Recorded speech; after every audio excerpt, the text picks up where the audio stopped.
We are back. Welcome. A lot has happened in this last week or so in the news, in life. I was really exhausted this week. I feel like January, like now that I'm done with college, where like January is the time where like you're getting back into things when you're going to school. Mm-hmm. You know, you've had that break period and you're just like, you're back in it. And that life is like associated with like your social structure, you know, your like whatever you're doing. But in like the real world, you're just like trying to survive again, you know? Like I just feel like I've been trying to survive this last week.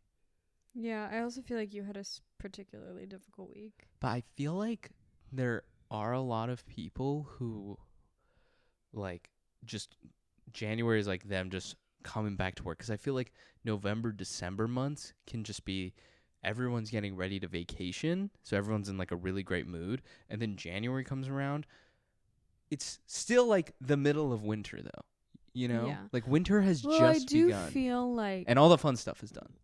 especially with global warming, I don't even feel like Christmas is in winter. Yeah, what's going on? It's not even that cold out. Yeah. I mean, We it's do all the cold right winter now. stuff. I have to say, like, clients were coming in today, like, freezing their little booties off, being Yeah, like, everyone talking today at the shoot was like, it's clear yeah, that it's we live in freezing. LA. Yeah, Yeah. and I was like, and totally they were fine. coming in. No, I was freezing my ass off. Of course you were. But then they were saying, We're like, gonna link the me going to visiting Sophia's work. But they said to me, no, I literally for Christmas I asked for like a down jacket because I knew that I would just be sitting behind that desk like needing warmth. And So funny. no, but what I do like about LA, my favorite thing about LA hands down is the weather. Yeah. It's the only thing it's got going for it. One of the only things. And the only thing that I acknowledge, the only hate of San Francisco that I will tolerate from these LA locals or honestly LA transplants is when, let's be real here. Yeah, let's be frank. When they tell me that, oh, you must be used to the cold because you're from San Francisco. And I appreciate the acknowledgement that San Francisco is freezing. Yeah. Like, it is in my mind. I understand that it doesn't snow, but it's so cold in San Francisco. I didn't realize that. I associated all of California with general warmth. Obviously, like, 'cause I'm from like a really hot place. Mm-hmm. So I associate with most California with warmth, Mm-hmm. but I don't feel that way anymore, especially about like Northern California. Even here, I didn't realize there was a winter here, and I'm an idiot for not knowing that. I mean, it's a winter, quote unquote. Like, it's not compared to like Michigan. It's like cold though. But it is cold, does and get I will chilly. say, like, I do appreciate people in LA, their intolerance for weather. Like, it makes me feel okay. Like, we were in Michigan, like, walking around, sliding on the ice, and there was a polar vortex, and we were all like, yeah, school's still on.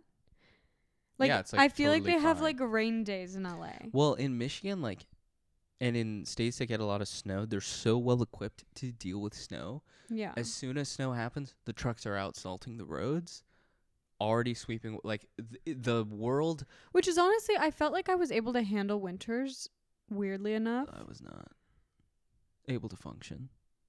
I mean, looking back, I was severely depressed, probably. Yeah, of course. Or anxious. Like, I had a really lot of anxiety back then.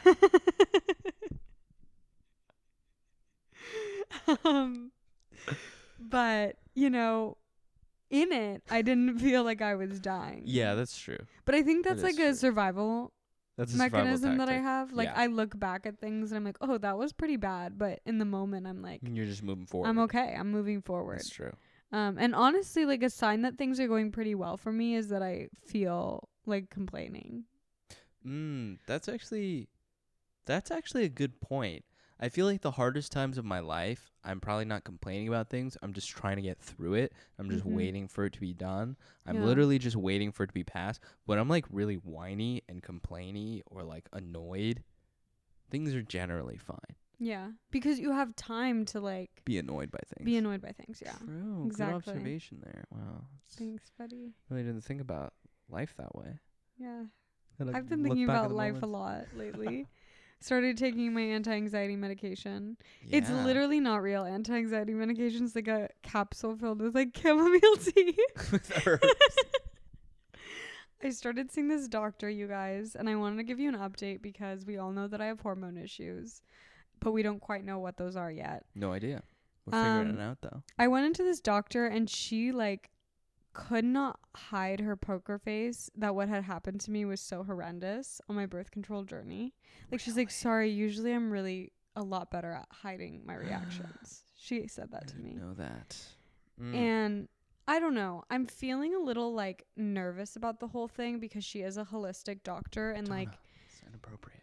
She's also an acupuncturist and she did put 2 needles in my ears that are currently still in there. Yeah. Acupuncture for the record. Yeah. So I do feel a little bit like I'm not seeing a ton of results right away. Right. And I think I'm just expecting to like have a cure and have it figured out. But it's a way of life, you know. It's just I guess it's a way of life, but it's also like I haven't really changed my diet that much. I don't really know what things I'm sensitive to and like how.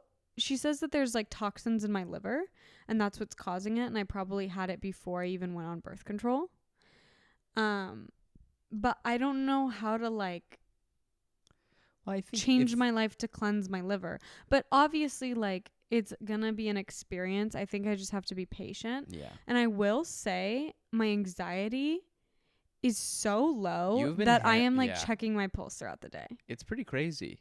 It's insane. That's the only thing that's really improved. I mean, that is like a massive And I did not thing. go, but the thing is like I didn't go in for my anxiety. Like I really didn't think, I didn't really need that fixed. I don't know if it's that you need these things like fixed necessarily, but I do think like specifically with anxiety, I think it does affect you. And like that is an amazing thing that like I've noticed this in a week where like I think you deserve to be very stressed and anxious. You've been handling like very well. Yeah, I don't even feel like myself because I'm not anxious. Like you've been kind of like I've noticed. Yeah. The difference. Maybe that chamomile's like just really hitting, you know? Well, maybe it's what you need. In like Parkinson's patient, I know it's like a shift a little bit. In people who have like severe Parkinson's, it's like when you shake. Right. And some people have it to the point where like it affects their voice, they can't function, right? They can't like it affects the way that they walk.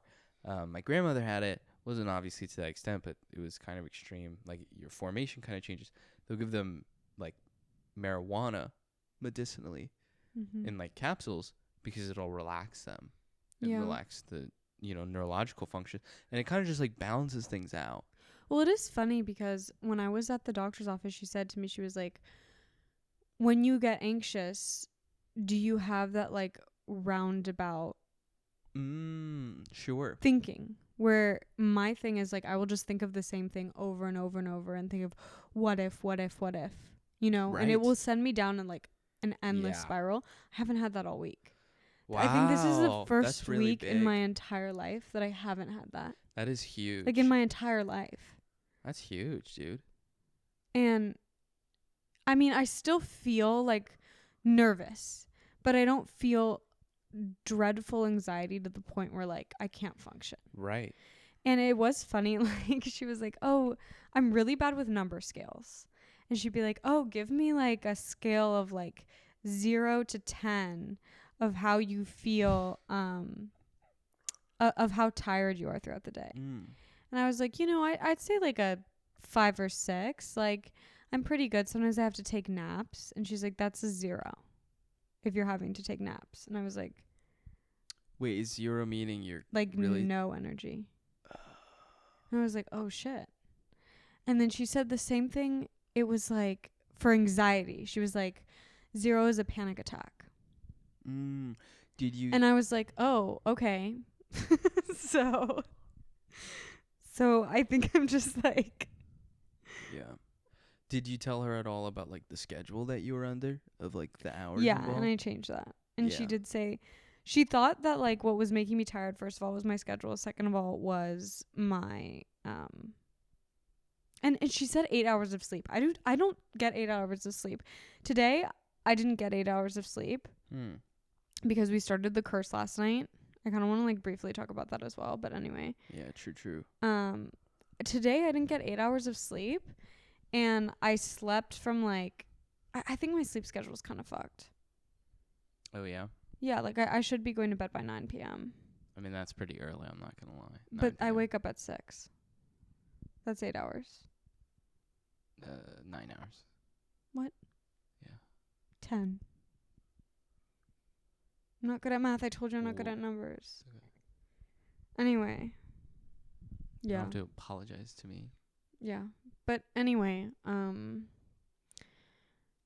I'm still a little bit nervous about my whole skin thing though. I think I did feel a little frustrated this week because last week was New Year's, and I actually am a big fan of New Year's because I love fresh starts. I love being able to manifest and plan out my life and like have these big dreams, and I think that it's important to reevaluate what you want and like your goals and how to get there. On New Year's. Some people works for, some people it doesn't. For me, yeah, I like it. Well, I think it's a good time to like, regardless of your method of doing it, I think it's like a good way to, okay, what happened this past year? Because there are a couple things. Most of the time, you don't acknowledge the things you accomplished. Yeah. Like, I think and I that's also very think real. like, I wrote down in my journal like everything that negative, quote unquote, because I was supposed to like cleanse myself of the negativity, like anything negative that happened in that year. And I thought to myself before writing it, I was like, well, it was kind of a rough year, like. Yeah. And I was writing these things, and I couldn't help but like write things that I was grateful for. And I was like, I really have not experienced that much negativity in this year. Like, I haven't experienced severe trauma. Nothing bad has really happened. Yeah. Like, it has been maybe not a year of like success and like huge accomplishments or stability in the way that we would view that, but also like there's a lot of things to be grateful in this past year, and I think it was really a year of like planting my seeds.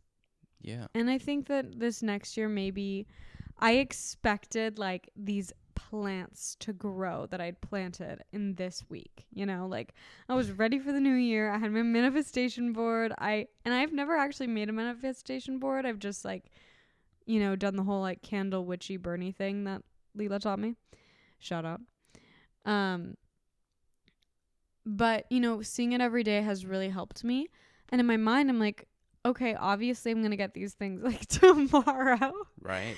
And so I do think I was on a really high last week, and then this week I'm kind of like, okay, so my skin is still a mess. I still have bloating and hormonal issues, which I'm upset about because I just, paid this much money for a doctor and I'm nervous about it. Yeah. I still have the same job. I don't feel financially secure, and things felt like they were going up with acting for a moment, and now they've sort of plateaued. And I just like really expected like positive results right out the gate. Yeah. Maybe that's a little crazy, but well, that's like what you're hoping for, and I don't think that that's like wrong. And that, like, for me, and probably what I was trying to like articulate earlier was, yeah, it's like I was on the same high, or I was on the same ride as you, I think. And then like this week I was like, oh, like work is really busy. There's a lot of things like I don't want to do, and I felt like burnt out by like Tuesday. I always feel burnt out by Tuesdays. What's the deal? I do think it's because we're doing work that we don't want to be doing. Yeah, it's just so we're so like exhausted midweek, even if we haven't worked that much, because we're working on things that we don't want to work on. Yeah. Like I do notice if I was in a play, or if I was, even working when we worked on Frank and Sophine, like I could work hours on end and not feel tired because I was so happy. You get like recharged by those types of things. Yeah. Yeah, for sure. And even like work that you're proud of, like I feel like I've talked about this before, but they say like burnout comes more when you're doing work that you're not proud of. Like if you're doing like accomplishing, fulfilling work, you don't typically get burnt out. What is this ASMR? Burnout typically occurs when you're doing, work that is like uninspiring to you or just not as interesting. Yeah. But all to say, yeah, I feel like I'm coming down from the high of New Year's, but like you, when we had to like come up with the things that I felt didn't go so well in the year, I couldn't think of like actual things. Me neither. So I was like, okay, I need to be like like I should not be complaining and I should just be grateful, because in terms of actual things, I can identify the things that went well, the things that like we built upon. There are actually kind of a lot of things, and in like negative thing, like I don't know. So I think honestly a lot of the me. negative things that I experienced were feelings and pressures that I put on myself. Yeah. And True. like I'm not gonna fully change that, but I do think that it did make me feel more in control. It made me feel like all of these negative experiences that I had, thankfully, if it affected me personally, it wasn't like something that happened to someone in my life. Like, right. It was something that I put on to myself, and so I am able to change that. Yeah, like I'll find myself getting like obsessive about things. Like I get obsessive about like one thing at a time. Yeah, you get like kind of like obsessive and quiet. And I will say this, I'll say this to you. So Aaron had like a little like snappy moment at me yesterday. We had a little tiff.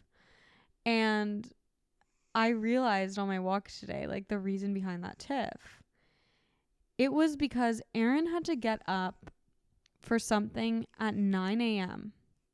And I think you were feeling so stressed about it, about waking up at 8, which I'm so sorry. That is like not early at all. Yeah. That you were like being snappy all day yesterday. The minute that his call time changed to 12:30, the minute I get a text that's like, I'm so sorry, like I love you, this is all my fault. The texts before that are like, I just don't understand why like you had to be acting like that. And like you switched immediately. I didn't even put that together. I think it's because the stress of getting up at 9 a.m. was just like making you on edge. Well, yeah, I don't know, I feel like with some of these shoots and stuff, and I felt that way with this. It was like, oh, I'm just like a small piece. I'm just going in at a certain time, and I'll probably be out by a certain time. Like, and then so when I saw that my time probably also wasn't in the morning, because if it was at 9, I would have had to have gotten up by like 7 and 6. So I was just like stressed. I was actually very stressed, and yeah, I definitely took that on you. My bad. There's this girl that came into the studio, and she's like a designer, and she worked for Drake. And she said that he's nocturnal. And that, they'd have like the whole morning to work, but then they'd be like getting calls at like, midnight he would start working. Right. And I think that gave me a sense of panic and reassurance to hear that Drake is in fact nocturnal. Not that I have any proximity to him, but I feel like it made me realize that a lot of people are, and it's okay that you are, even though it sometimes scares me for a relationship, but I also understand it. I've accepted it more now. I mean, I feel like really honestly lately I haven't been. I will say, and I think if you lived on your own, you would be. Yeah, totally. I think you're absolutely right. Although I will acknowledge when I'm not, I feel like a million times healthier just in my day-to-day life. Okay. This is a healthier way to live, and I know that. But you do feel more productive at night. And I think that a lot of people who are, the way that they function is they wake up, they putter around for their whole day, they think about the things they want to get done, and then they don't do it in their day, and then it's nighttime. So then they're like, okay, now I have to work. And then once you procrastinate the day away and you sit down and work, you associate with the nighttime then being like your productive hours. And then you can like try to parse your day out and just say, okay, well, I'm not going to get anything done in the day. I'm just going to work all night. But at the same time, what I will say also is, to me, there's something comforting about like everyone being asleep when I work. I don't know if you know this about me, but I used to be a night owl. I know you sometimes say this. Like, I used to be a prowler in the night. Right. What in happened high school. to you? I grew up. I grew up. Wow. I'm not even a morning person is the thing. I'm just a morning person. You are a morning person. No, I'm a morning person compared to our friends. Like, realistically, if I was determining my own schedule, I would probably like to wake up at 8. Right. That's not a morning person. That's an average person, if not a little bit later than most people. On a weekday, I would say that's average. However, if that's like your general, I would want to wake up at this time no matter what. I would say like, I'd probably go to bed around midnight and wake up at 8. Yeah. Or 11, wake up at 8. Right. Like, that would be ideal for me. Yeah. You know, but, you know, that's just not my life right now, so that's okay. True. But anyway, all that to say. Come down from the high of the week. New Year's baby girl, the year that is ours. I'm branding it right here, right now. Our year, 2024. Woo woo. We watched The Curse yesterday. Was that yesterday? Yeah. I mean, I feel like we felt the same way. Have any thoughts developed? Because you went into sleep saying, wow, that was crazy. And you went to sleep saying those things. Yeah. So I was still thinking about it before I went to sleep. Yeah. To the moment you conked, you were thinking about it. I think I did dream about it too. Mm. And I woke up thinking about it as well. Right. I haven't actually watched something that's made me think that much in a really long time. Yeah, I will say it's funny because I feel like we felt because similar. I don't think that there was like, I guess there is a clear message. Yeah. You know, which is like, don't gentrify. And just just the people who front a certain either agenda or thing and then literally do nothing to actually make that happen. Yeah. You know, it's all mirrors. It's all bullshit. It's really not what I expected. When I heard of The Curse, I knew it was like, I actually didn't know the name of the show. I thought that it was like, I just knew the concept that it was like a play on an HGTV show. And I like watching HGTV. Like, I will like watch some flip homes. Like, it's a fun thing that I like to do with my mom. And so I was excited to see this. And like, you know, it seemed like, I thought it was going to be like a laugh out loud, ridiculous comedy. Right. I thought it was going to be like a farce. Sure. And I think that I really love that levity when I watch TV. Yeah. I mean, I feel like when I was a teenager, I was like, I want to watch like dark, sad things. And I want to like, you know. You are like that, yeah. But now I'm not. I don't watch those things. I don't like to feel that way. Well, I also think that you're like a very light person, naturally. Yeah. And so you gravitate toward darker things. Well, I want to watch. Well, now I think like I don't watch those things. Like if something is like gonna be really sad, I'm like, oh, I don't want to see that. Yeah. I just want to watch like funny, lighthearted shit. Yeah. I don't want to watch sad things. No. So basically, we watched the show. This is the most anxiety-inducing show I have ever seen in my entire life. We have to do like a let me just say it's you watching Uncut Gems. Yeah. So Aaron watched Uncut Gems like what, 2 years ago? It was like 2020. I don't even remember. Okay, whatever. Whenever it came out, and he, you know, I really wanted to watch this movie. And he told me, do not watch this movie because your anxiety will not be able to handle this film.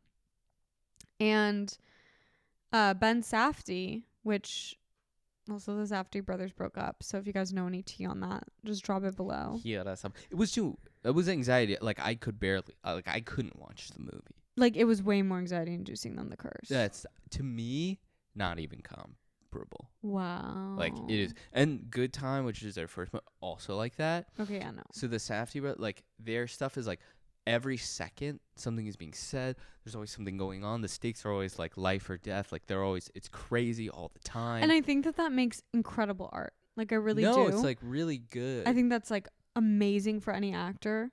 Oh yeah, yeah. To be part of that. Sure. I do think I couldn't breathe the entire time watching the show.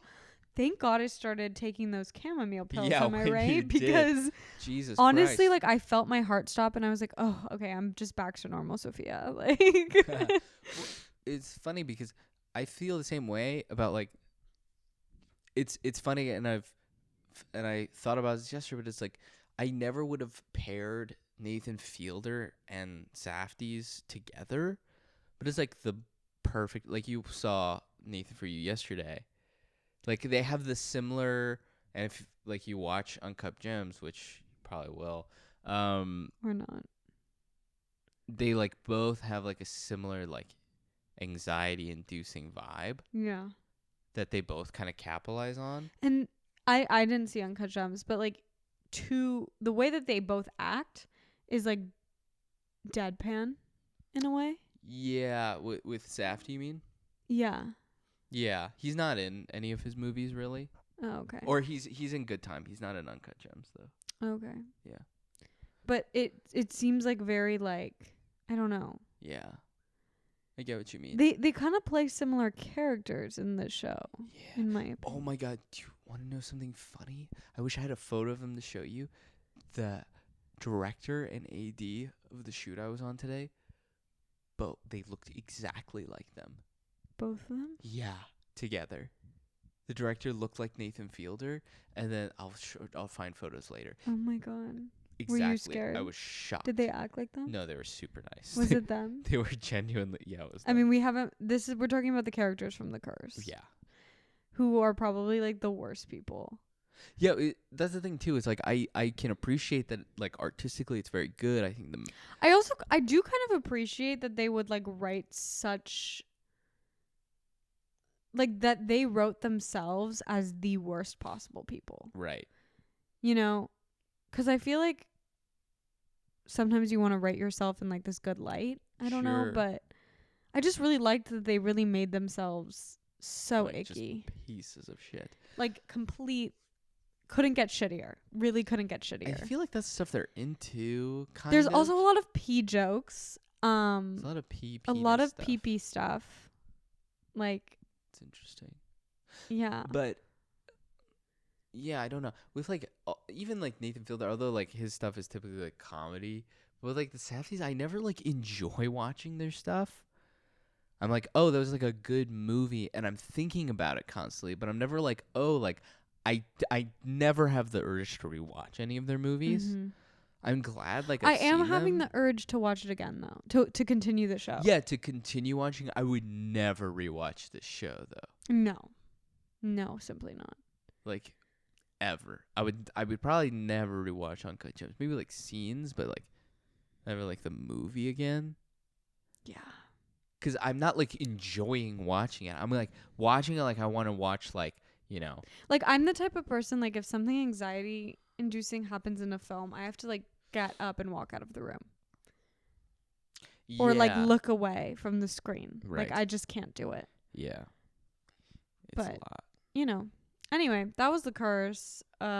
We saw Poor we've been Things. watching a lot of Emma Stone lately. She's been popping up. so We haven't been doing it on purpose either. No, like, she's just like happened. everywhere, and she plays She's- such different characters too, which I just love her. She's great. She's navigated like this I feel like post Oscar, she Mhm. kind of not disappeared because she did The Favorite and stuff, but I feel like in terms of like being in the spotlight, she kind of receded, you know, and then has kind of been re-entering the scene again. Well, I think she's like at the point where now she's sort of just like, I can choose whatever I want to do, and that's great. and I'm gonna choose all these different things that I want to do. Yeah, and that's great.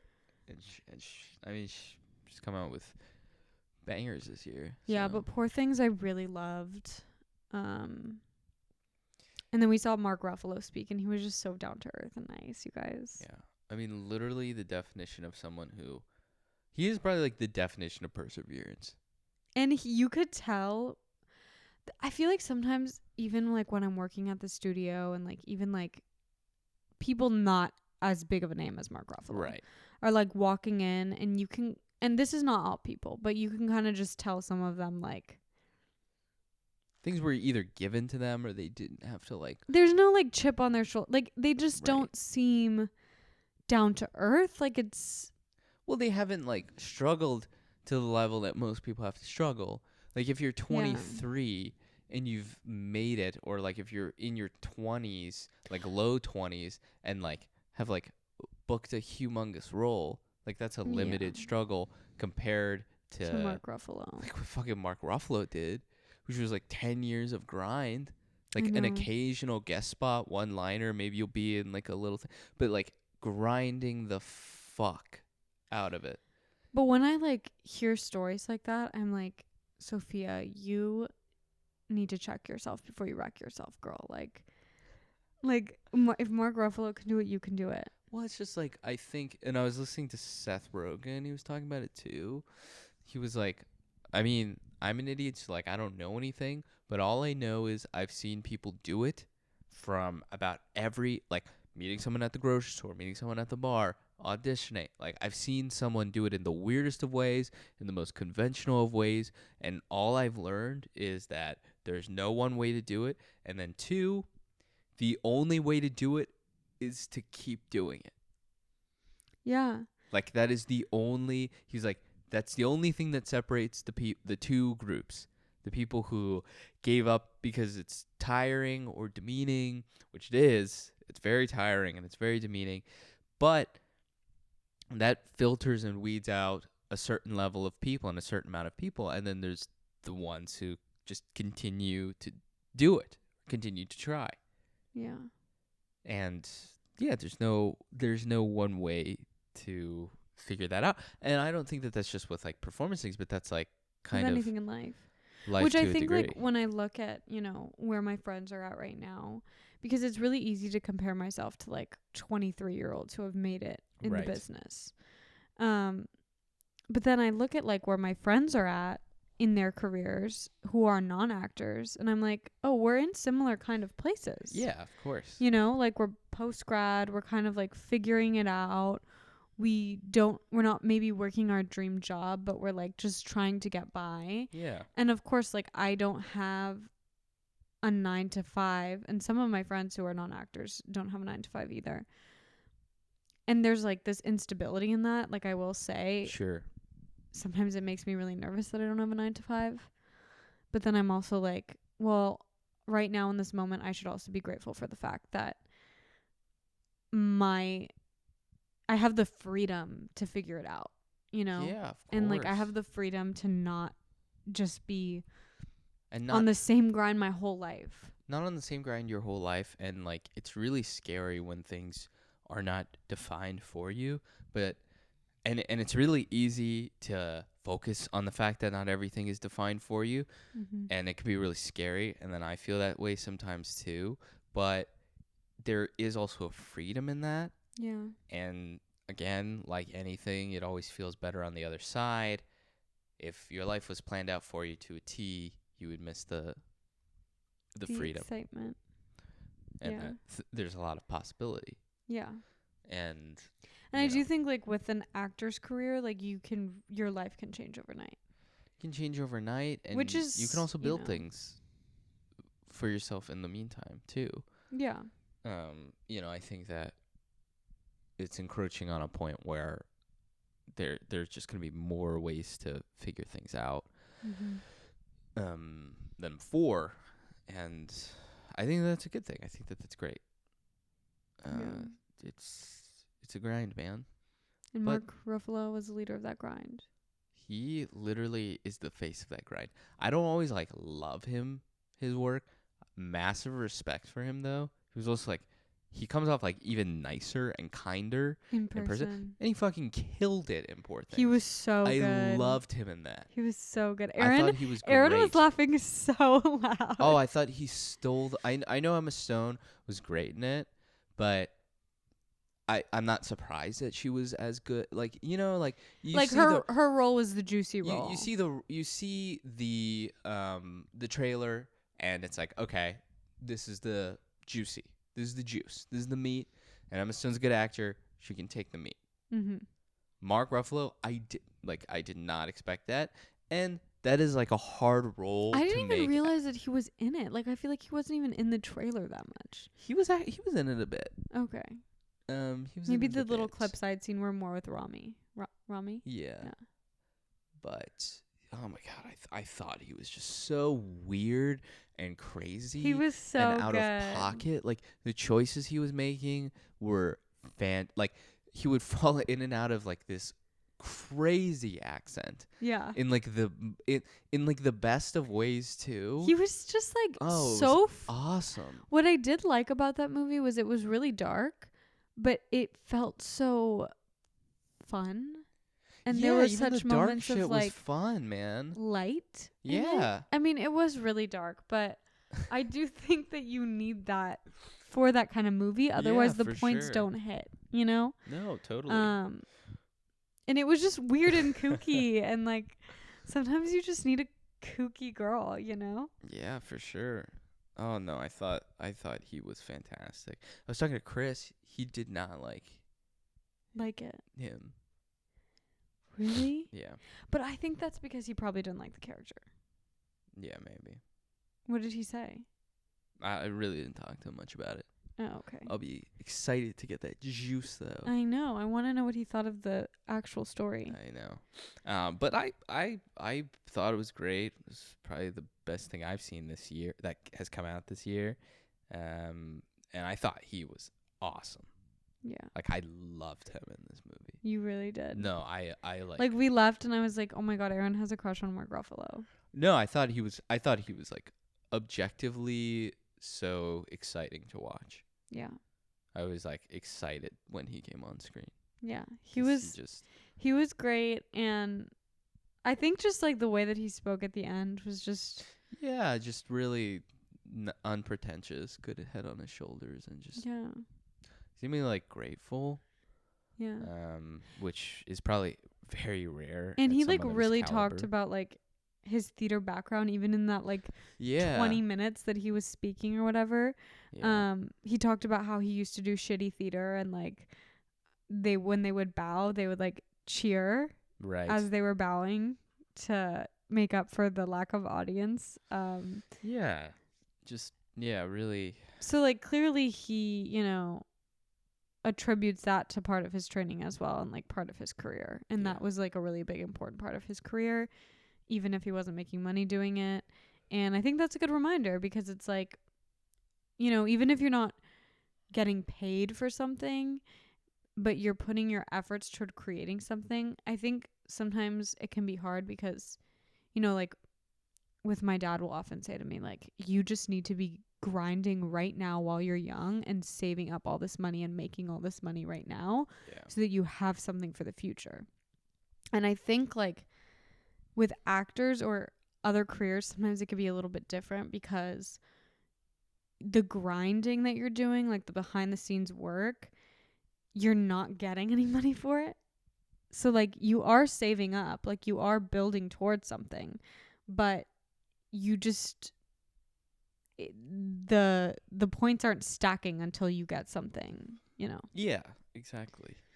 I don't know if that made sense. No, it totally made sense. Yeah. I'm right here. I'm here. You look like you're having an allergic reaction to our cat a little bit. No, I'm not. Oh, okay. Oh, I'm actually okay. I just have a little yawn, so. Yeah. You know how it be. Yeah. Poor Things I thought was great. And no one in that movie was named in the Epstein release documents. Thank God. I didn't expect them to be. Yeah, me neither. But you never know these days. That's true. Who was named? So, I mean, I was interested in this because I feel like, okay, do you remember when Jeffrey Epstein died?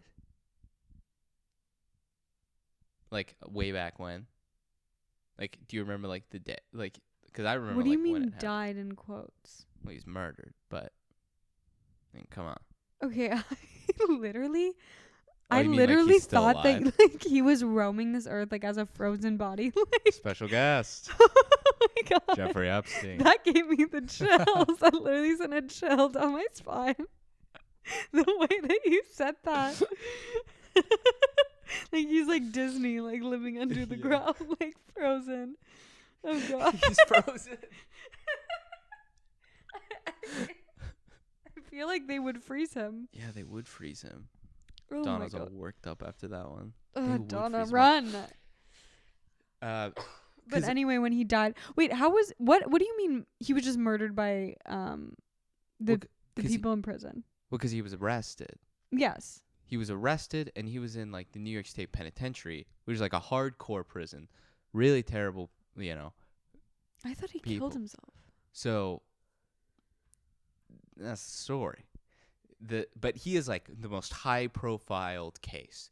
You're talking about like the biggest, craziest pedophile ring, pretty much of all time. Yeah, I got that part. Gets indicted, arrested, and is under suicide watch.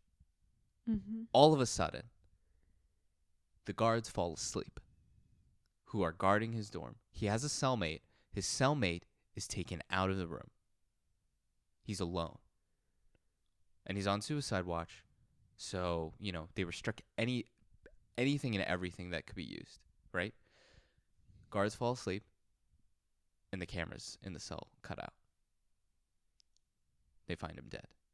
So you think the guards killed him? And they did like autopsy reports on his body, and like not to get like graphic, but the report that came back in like hangings of people, because they found him hung.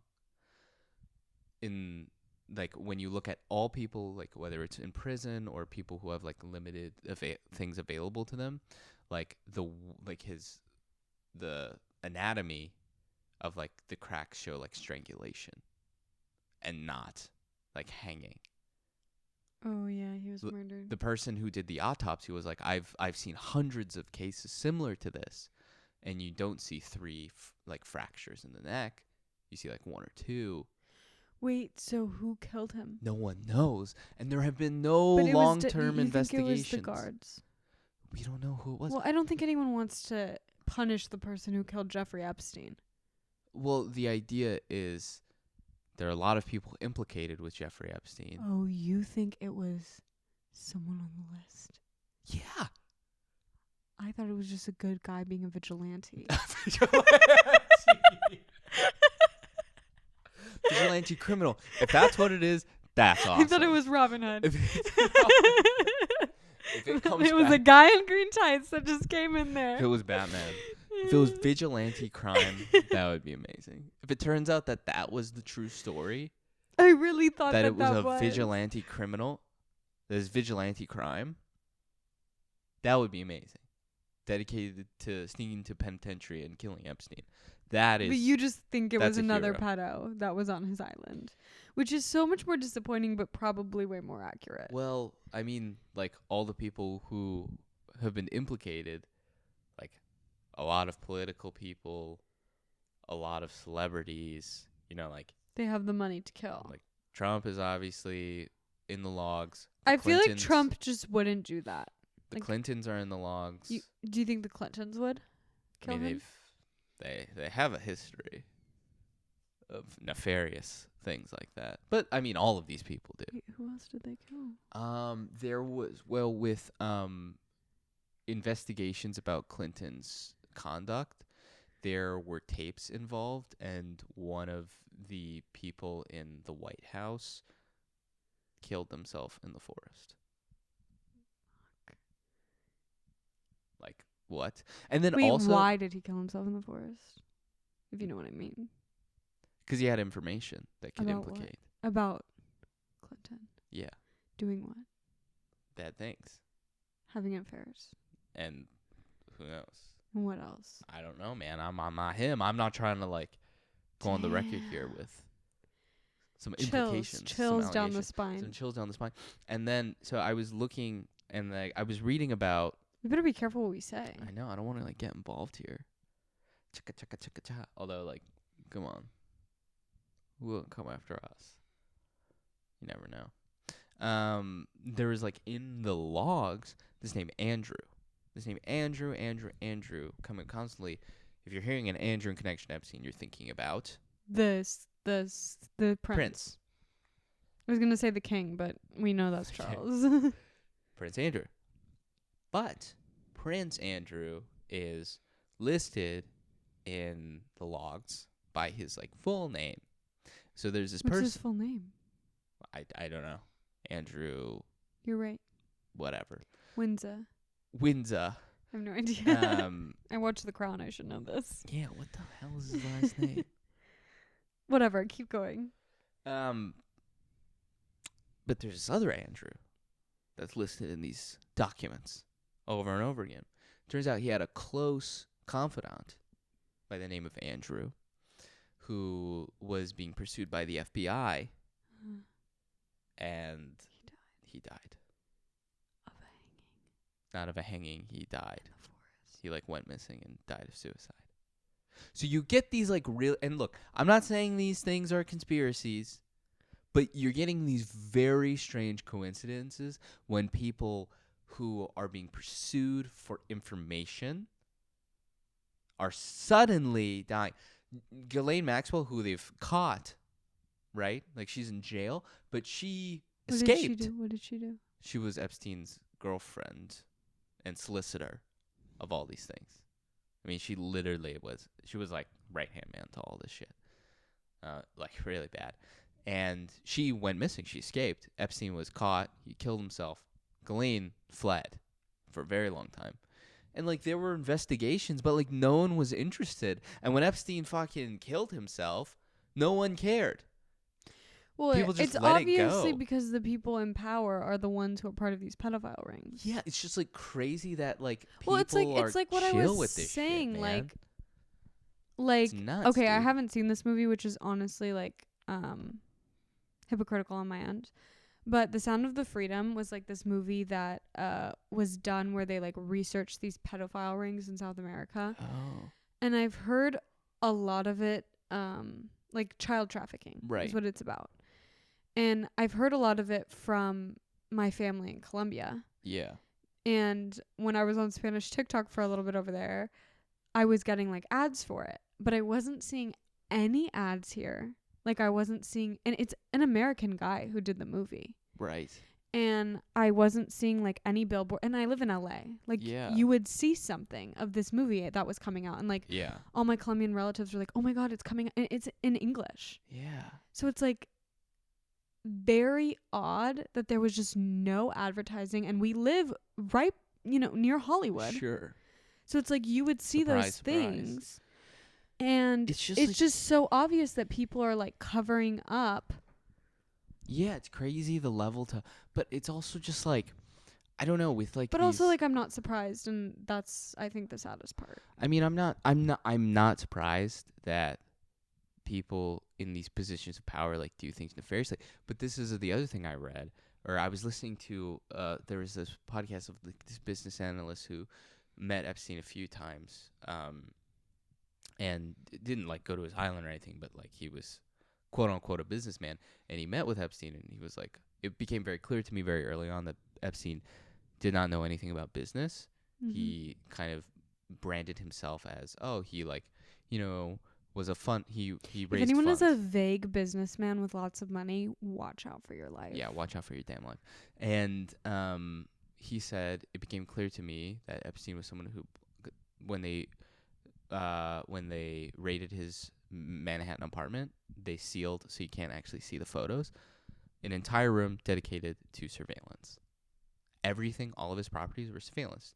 They would get people to do bad things in his property, and he'd host it, and he'd blackmail them. But he was saying Epstein is less of like this person, but almost like this Bateman entity of like all of these people in positions of power being able to act nefariously. And he is like the fall guy, but it's all of these people. Yeah, fully. All to say, unsealed documents, there's going to be more coming. Guys, we're going to keep you up with that tea. That is like I want to do like a full expose because it goes so deep. Wait, so my question, it goes deep. I know that this might be a little bit dumb to ask, but what was he known as? Because I'd never heard of Epstein until all of this came out. He was the financier. But what was like, was he famous? And what was he known for? Like, do you know what I'm saying? Because I feel like, I know this is like not the same comparison, but when like you think of Trump before being president, right? You think of like, okay, he was like doing the what is that reality show he did? Yeah. Like he was like a quote unquote businessman. Right. He owned hotels, So you know. that's the thing is Epstein was, I mean, he also conned his way into his first job. He lied on his resume and said he was someone he wasn't. He had this education and background history. He was a teacher first, and then he worked his way into finance as, as on Wall Street, and then slowly worked his way up to like a VP. But at the same time, we're talking about someone who was successfully a businessman, right? But there are a lot of successful businessmen who don't have fucking private islands. It's not like he was a billionaire. Yeah. It's not like he was 100 billionaire. He was a millionaire. He probably had like a few $100 million. But we're talking about someone who had mansions in New York, mansions in Florida, and a private island. You're talking about someone's lifestyle was probably being either facilitated by like a group of people, or he was able to like, establish this network and was probably the organizer, but certainly not the one funding this or organizing this. Like you're talking about like a whole thing. I don't know, man. I don't want to like go too off the walls here, but you look at like a lot of these whether it's like Watergate or, I mean, people are like so stupid too. Like you're talking about, I mean, like with Watergate in particular, people bugging like political opponents and breaking into like different things. And you're talking about like the dumbest people on the planet. Like the way that they caught the Watergate burglars, they put tape on the locks because they didn't want to pick them. So like the security guard was like, why are there tapes on the locks? Someone's in the Democratic National Headquarters. And then that's how they got caught. I feel like those people, though, to do those types of things, you don't believe that you're going to get caught. Yeah, you must be, like so arrogant. First of all, you have, like, such an ego. Like, yeah. Honestly, I think most people that I've known on a personal level who have committed some sort of sexual violence in some sort of way, right. even if it's obviously not at this scale. But these are the most, like, egotistical people that I know. Yeah. Like, really believe that they're in the right to the very end. Right. Like, it's almost, it is psychotic when you speak to these people. Yeah. But what I was saying is, like, clearly if you're at that level where you are running a freaking pedophile ring, yeah, you have no concept of morality. Right. You don't care for human life whatsoever. Like, you really believe, like, I don't know. You believe like you're untouchable. You think you'll never get caught. And you're like controlling so many people's lives. Yeah. I mean, he blackmailed like so. I mean, like Bill Gates, which incidentally like ended his marriage with his wife. Like she went on the record like in an interview with PBS saying, one of the reasons why we divorced. I mean, it was like shocking because Bill and Melinda were like they were philanthropists together. Yeah. Contributed so much to research. Like they were like a power couple of like Silicon Valley. And when they got divorced, like it was a huge deal. It was like super surprising because they're also like, not young people. And one of the things she went on the record saying was, I did not like his relationship with Jeffrey Epstein. And when Bill responded to that, he said, yeah, I knew Jeffrey. I met him a few times. It became clear to me that he was not. I was interested in him because he was interested. I was interested in fundraising for research. Fundraising for research, you have billions of dollars. He's like has millions of dollars. That doesn't make any sense. And then he also finished the interview by saying, when the question asked, "What do you think is the lesson here?" Well, the lesson is, yeah, he's dead now. Who the fuck says that? Like, this is after, like, soon after he dies. Well, he's dead now. So, like, chills ran down my spine when he fucking said that. You think he killed him? Well, I think, again, it's like... You think it was a group of people that killed him, probably? I mean, I don't think people who are at, like, the pinnacles of power are like upset. And like you look at the way that the case was facilitated, it's freaking crazy. I'm just thinking about this more. He was charged for sex crimes. Yeah. A long time ago. Uh-huh. Oh. Yeah, he's been charged before. He went to prison for it. For sex Florida. Crimes meaning trafficking. So this is where it gets crazy. Is an investigation is pending because he was in Florida at the time. That was his not his primary residence, but he was in Florida. He resided in Florida, and people in the neighborhood noticed that a lot of young girls are around his estate in Palm Beach. And people are like, what the hell is going on with that? They would go up to schoolgirls and say that you can make money giving massages at his house. It's fucking terrible, right? So they start a network there. And the police see this, and they begin to get involved. They start tracking him. They start following him around, and then they start bugging his house. They start following him around and tracking who these girls are. And they eventually get, dozens and dozens of victims, right? And they find them and they, piece it all together. And this is like the Palm Beach Police Department. This isn't the FBI. They will not get involved. It went like all the way up to the Attorney General. Like in Washington, the case was submitted like federally to, his name was Alexander Acosta. I mean, this is like the top, right? They're getting this message that, this very powerful person might have a pedophile ring, right? This is what has been sent to the top. And they say, you need to stop pursuing this. Like, no questions other than just stop. We're not picking up this case federally. You can do whatever the fuck you want, but we're not touching this. This makes me feel sick. So then there's this one guy who's kind of the hero of the story. He was like, basically like a deputy officer in Palm Beach. Mm-hmm. And he's like, this is crazy. We need to like put this guy under the jail. This is like a horrible, horrible person. His name is escaping me, but he's like the hero of the story. It's not a great ending, but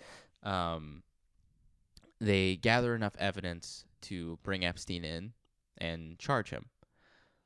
And the charge, essentially, we have reason to believe that you have a pedophile ring. And they're questioning him, but this is a very rich person who's protected by very powerful people. Mm-hmm. So, there are a lot of depositions and a lot of, big-time lawyers who also went to his island. Like, there's the famous lawyer, Alan Dershowitz, who represented OJ, who's represented Trump in his impeachment trial, like a very powerful lawyer too. Represented Epstein, represents Epstein in this case. He gets like this whole team. Wait, he represented OJ? Alan Dershowitz did. And he also represented Epstein? Yeah, he's represented like so many people. Alan Dershowitz is probably like the prime example of the lawyer you call in these types of situations. Oh my like God. Almost like a celebrity lawyer for like the horrible. Yeah. He represents like the worst people on the planet. He's such a piece of shit. And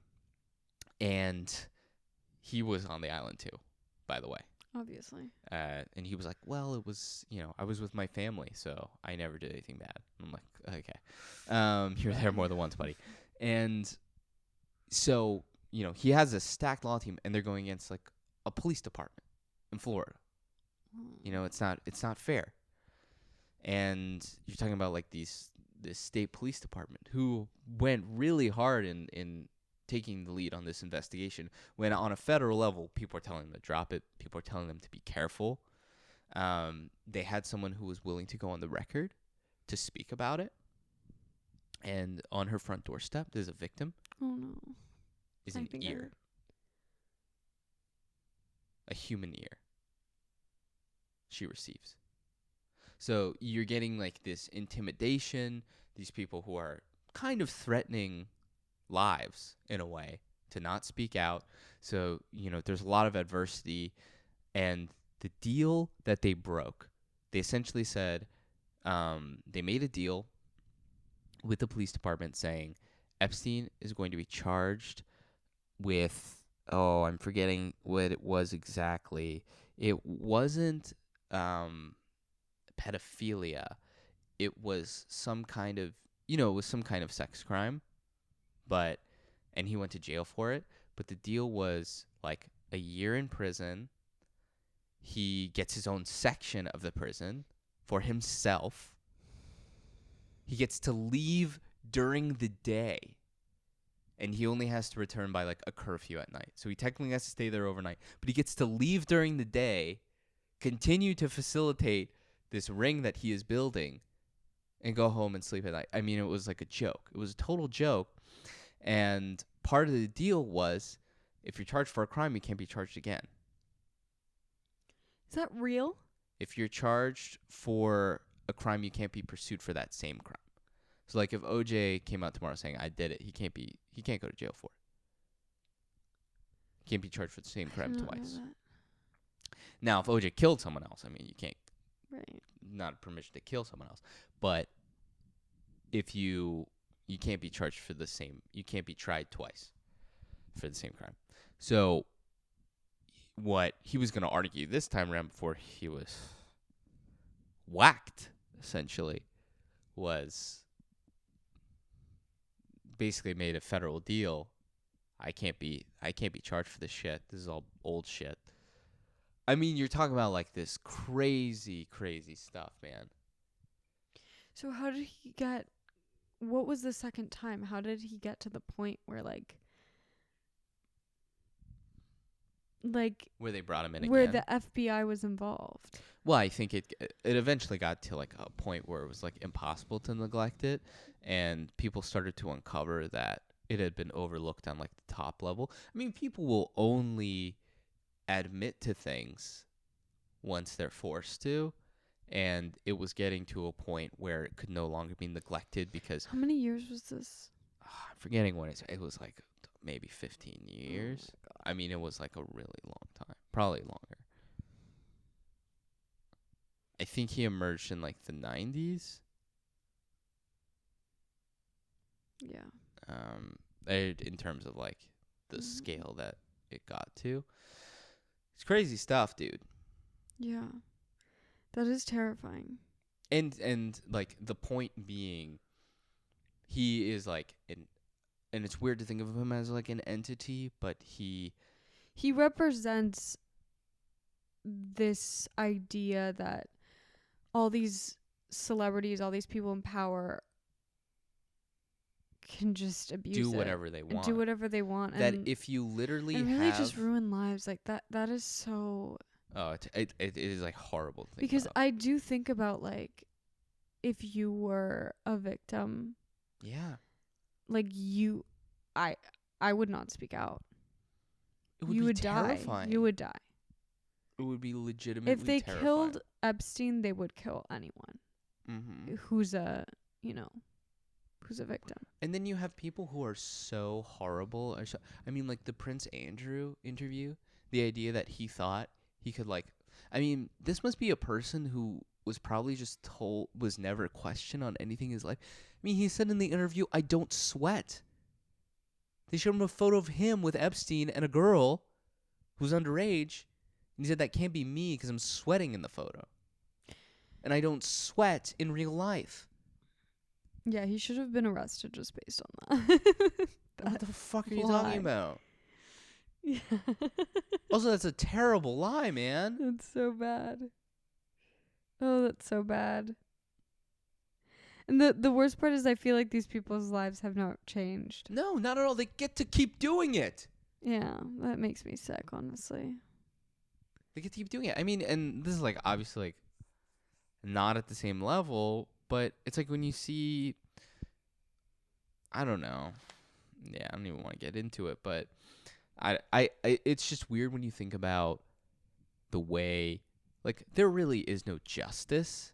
No. If you think about it, and the way like the criminal justice system is set up, so it's very easy to. Every single system, whether it's in schools, whether it's in, the criminal justice system, whether it's in politics, whether it's in, the workforce. Right.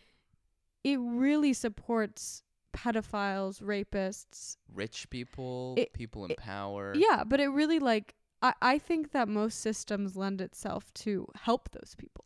Yeah, I mean, it's like it's very easy. Look at our freaking school that we went to. Well, it's like, how easy is it to? Yeah, for sure. How easy is it to indict a poor person, right? Yeah. And look, like, prison is clearly a joke because. Yeah, for sure. You know, it's really only to incarcerate people who. Yeah, to poor people and people of color. Yeah. I mean, that is like, you could, no questions asked, indict and incarcerate any poor person, any low-income person, any person of color, particularly black people. And you need to keep prisons full because it's an income thing. Right. Like, prisons can be like for profit. Yeah, privately owned prisons. And like, the very same rules just don't apply if you have money. Mm-mm. Like, if you have $1 million, millions of dollars, you can, like, just get out of jail for free. Yeah. Or, like, with money. It's, like, actually disgusting. Well, even bail. Sure, but even, like, just not being persecuted. Yeah. Prosecuted. I don't know, man. It's crazy. So the list is out, you guys. We got to do, like, I want to do, like, a full, like, Aaron going crazy on this one day. We should. Because this is, like, the surface. When you go, like, any deep, I've been in some deep dives, you guys. Okay? And also, you're going to be watching this being like, Aaron is such, like, a conspiracy man. I am not. This isn't conspiracy. This is facts. I am, like, not. All of this stuff is, like, available. You know, like, this isn't like like, I'm not like on like WikiLeaks or like reading subreddit. Like, you can read like court proceedings of this shit. Well, it's funny. It's this like, stuff is public record. I do not see anything about this on the news. Yeah, no one wants to cover it. The only thing that I see about Epstein on the news is how Aaron Rodgers said that Jimmy Kimmel was involved. And also, why are you so mad, bro? Whoever smelt it, dealt it. That was the only thing that I've seen on Epstein. Yeah. Everyone's talking about that. The only coverage. And it's like, and the way that they're describing it, they're like, show. As if it's a joke. It's like, oh, he made a dug at him for being on Epstein's list. Ha ha ha. I'm like, why are we joking about this? Why are we joking about it? And then also, it's like, there were people who were actually named on the list who are like going to the Golden Globes. Yeah. They're at the Golden Globes, like, the night. And, like, we're applauding these people. These people are winning awards. And I also think that's why, like, you know, the Oscars and the Golden Globes is just like, I think people are done. I think people are really tired. People are done of watching celebrities give awards to themselves. Being like, ha ha ha, like, we deserve this. Yeah. We're like, so, like, like, people would, like, laugh at the Harvey Weinstein jokes and be like, oh, I never could have seen this coming. I had no idea. Yeah. I only, like, worked with Miramax 1,000 times. It's like, these are, like, such. Well, it's like, it's in your face. It's in your face. It's literally, they're not even hiding it. No. And that's the thing is, like, there's this old article about how I think it was the Kennedys, the Kennedy administration, there was the FBI, or not the Kennedys, but the FBI had and this is all real, there was a plot to kill Castro. Uh-huh. They had plotted to kill Castro. And the way that they did it was they wanted to, like, hire the mob to do it. Uh-huh. That's so Kennedy. It's very Kennedy. But you have, like, these, like, they were researching, like, how to go for, like, his shoes. And, like, how to, like, give poison gas in his shoes to, like, make his hair fall out because people wouldn't respect. I mean, these are fucking idiots, you know? Who, like, they're not hiding these things well. No. Like, they come up with the dumbest solutions. I don't think they care to hide them. I don't. I'm just like, these people are so arrogant. Yeah. That they think, and they get away with it. Well, because also, if you're at that level, you were clearly never told no. you were clearly supported by systems of power and you were clearly born into it. Right. You know, like I don't know. It makes me really sad because it does make me think about like clearly these people are evil at heart. If you could do that, you're evil at heart. Yeah. That's my full without belief. a doubt. But it's also like sad to me that you were just born into that and raised to be that cruel to people. But I think, sure, and raised to be cruel, sure. And if you're brought up in an environment where that's like, I mean, obviously, like if you're running a fucking pedophile ring, like you were the spawn of the devil. but I think like even if, you know, a parent, like you have to. But I'm not even saying a parent. Like what I'm saying is like, you know, if you're born at that level of wealth, Sure. everything you do is just yes, yes, yes, yes, yes. Yeah. It's insane. I mean, I don't know. It makes me sick, really, and it makes me really sad that really there's not probably going to be any justice because people are scared for their lives. People who are involved, like who are actually involved, are absolutely scared for good reason. And again, like, sure, Epstein's like dead, whatever. But again, it's like what he stood for is still very much around in government, in like, you know, position in like, you know, high positions of power, whether that's in media and or like corporate. It's wild to me. I mean, yeah, like the fact that a ton of those people were at like the Golden Globes and everyone was just like chill with this, that people were named in documents as affiliated with him. Can you imagine? I don't even know if I would go to the Golden Globes at that point.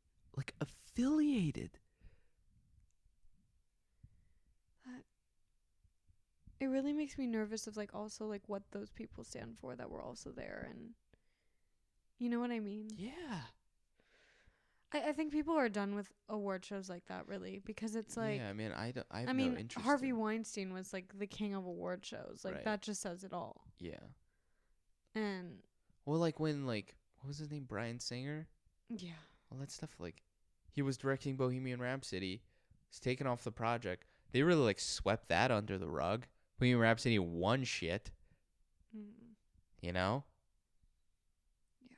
People ask like people on the cast like, "Oh, did you guys know, like why he was taken off? Like, did you know prior to that? Have you heard a whiff? Because, I mean, Bryan Singer was pretty well known in the industry as being a pretty terrible person, and people were like, "Oh, you know, we were just so focused in the work, like we had no idea." And I'm like, I wonder though also if like that if they're scared. sure, too. and it's terrifying. I'm not blaming people for taking work, okay? I'm not blaming people for that. But to like hide behind it, I don't know. I think it's all just really corrupt. It's hard because it's like just so fear-based. Yeah. Like I think that first of all, if you're ever a victim of anything, whether it be on a high scale or a very low scale, the systems in place make it impossible for you to report anything. Yeah. They make it impossible for you to get any sort of justice.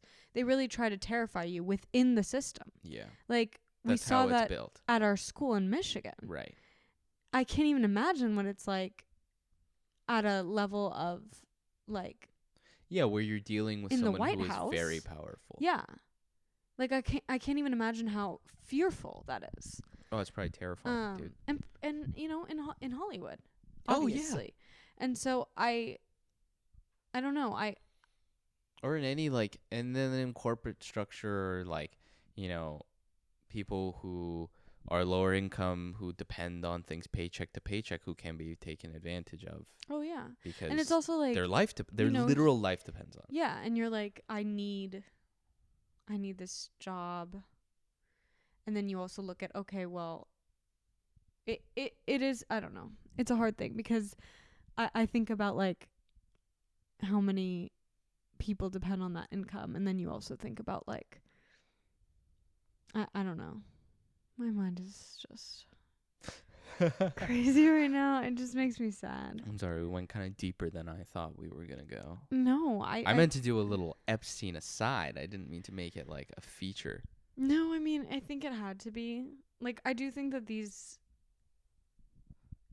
My mind was just blown. I think what's upsetting is like when you see something in the news, it's like this crazy scandal, and like you know, are trying to process it and figure out. But then, like, I think when you see it on a personal level, or you see it like happening in front of you, Right. then you realize like how bad it really is. Sure. Because I feel like I've seen versions of this, obviously not nearly to this extent. Yeah. But on like very small levels, like just throughout my life. Like I've seen this with people who have some sort of power. I've seen, I just know that people in power protect rapists and pedophiles. They do. They just do. I don't know whether it's an instinctual thing that people in power have. I don't know what it is. It really upsets me. Yeah. So then when I think about it on that scale, it literally shakes me to my core, because I think about that so many people had to make the decision to choose violence. To choose violence, obviously. And then how many people like neglect what is literally right in front of them? Yeah. And that to me is like, I don't know, not even neglecting what's in front of you. It's like you are supporting you're someone. Exactly. And obviously there's layers to it. Like it is like, who's choosing silence? How involved are you? Like what is your position of power? Do you even have any power? Does it look like you have power but you actually don't? Like, you know what I mean? But then it's also like those A-listers or those political And I even read a story that like with Weinstein, it wasn't even because of like Me Too necessarily. It was like people in production wanted to ice Weinstein out because he wasn't making great business decisions. Like Bob, his brother, like he was kind of done with him. Like people were just kind of done with him because he was like a grumpy asshole. It was less to do with that shit. Yeah. Like he wasn't iced out because, and and I'm not saying like that movement was pointless, because obviously a lot of great things came with it, of course. But I'm just saying, I think a lot of these sort of things where it's like these people fall for doing horrible things, I think that there are also other things at play that we're not seeing. Obviously. Yeah, for sure. And I want to get to the bottom of this. And I also think, like, you are just, like, no one's going to speak out. They make it really impossible to speak out. Yeah, sure. The only time you really can speak out is if other people are speaking out. And if other people are speaking out, that means there's been a crack in the system that's allowed you to speak out. Yeah. Because you're not getting ears sent to your door. Right. Human ears. Like, oh, it makes me so angry and sad. I know, it's terrible. But, please protect goodness in this world, you guys. Yeah, true. And stand up for what is right, even if it's at a small scale. Because I think that really matters, and it has a chain reaction in this world. I really believe it. I really do. Because there's so many things that are out of our control and so many awful and evil things in this world. But I really think that, choosing good on an everyday level at least makes you believe in something. Yeah. I completely agree. Yeah, like, we're all in charge of our own choices. Yeah. Like Franz Jagerstatter. Did you just look that up? I forgot whether it was Hans or Franz. It's Franz. Now you spitting facts today. Yeah, I know. He opposed the Nazis. Okay. And he wasn't Jewish. Mm-hmm. He was from Austria. Mm-hmm. And it was a time where you had to,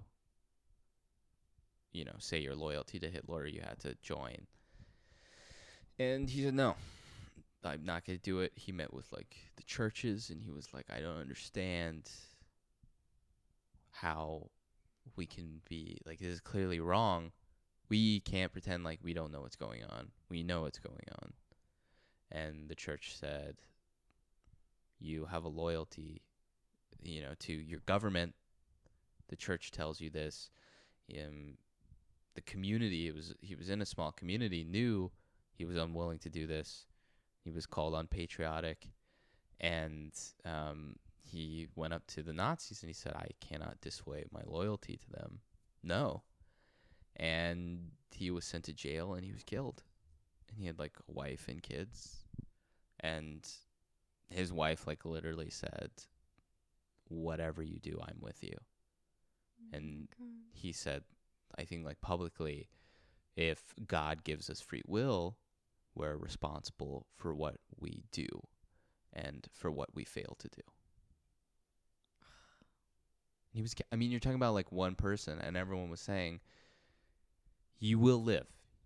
There are people who oppose being a Nazi, who hate what's going on, but we're just going to do it, and it's going to be fine, and I don't have to do this very serious. But like, no, you standing up for what's wrong, even if it won't change the course of people being killed, it does mean something.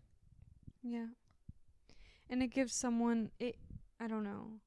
It also gives people who are victims or who do not have a voice someone to look at and someone to see that, to validate their experience. I don't know. And I just think like, yeah, there's a very small percentage of people who are just like, what a total hero, Yeah. He literally died. Yeah, he was killed and knew he was going to be killed for this. And but he could not like live. That is what's crazy. It's like he couldn't live with doing that. Nowadays, today, in 2024 America, you could be killed. Sure. In a way or another, either physically or with your job, or starved socially, to death. or right. There are a lot of forms of the ways that it can affect you, and for literally opposing something that is objectively terrible. Yeah. It's nuts, man. It's nuts. Anyway, guys. Happy New Year. Happy New Year. I think we've said that like the past 3 podcasts. Yeah.